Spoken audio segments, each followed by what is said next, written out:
Hi there, my name is Jason Perkins, and I'm a Georgia workers' compensation attorney. I'd like to welcome you to another edition of my Georgia workers' compensation video series, where I provide you helpful information about the rules and benefits of Georgia's workers' compensation law. Today, I'm going to discuss with you whether workers' compensation law in Georgia covers hip replacement surgery.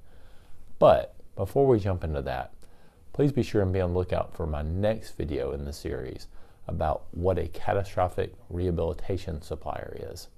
Now, let's discuss hip replacement. Hip replacement surgery is a surgery that's recommended by doctors to treat a condition in your hip that can often develop as a result of an injury. Doctors recommend hip replacement surgery when they can't perform another surgery that would maybe repair that condition in your hip. And a hip replacement basically gives you an artificial hip. So there's a question when doctors recommend that surgery after an injury at work about whether workers' compensation covers it. Well, let's suppose that you suffer an injury to your hip and the doctor ends up treating you for a while and then recommends a hip replacement surgery. What you will often find is that the insurance company will argue that you don't need that hip replacement surgery as a result of the injury that you suffered. They'll try to contend that you had some pre-existing condition beforehand that's really the need for the surgery.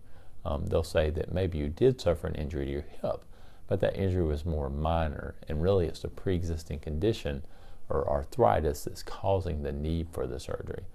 They'll try to get the doctor to say that the hip condition is really a degenerative condition that's developed over time as you've gotten older, and you need the surgery as a result of that.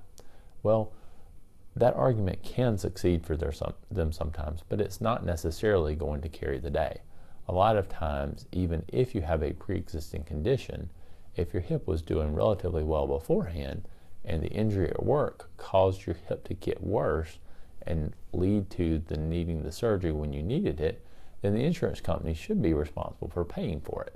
In other words, even if you had a pre-existing condition, you can have an aggravation or an exacerbation of that condition, as I've discussed in previous videos in this series.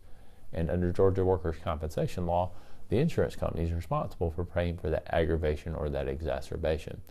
If you had no pre-existing condition at all and you suffered a hip injury and then need hip replacement, well, the insurance company should probably pay for that hip replacement as well. I hope you found this information helpful. If you have, please let me know by giving this video a thumbs up or liking it. If you'd like more information, I recommend visiting our Perkins Studdard Workers' Compensation YouTube channel. You can find all the videos from my Georgia Workers' Compensation video series there. If you have some specific questions about your case, one of the best ways to get answers to those questions is through a free consultation. If you'd like to set up a free consultation with me, I'd be happy to do that.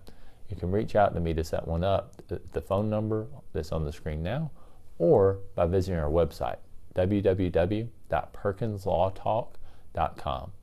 Thanks for watching today, and I wish you the best as you recover from your injury.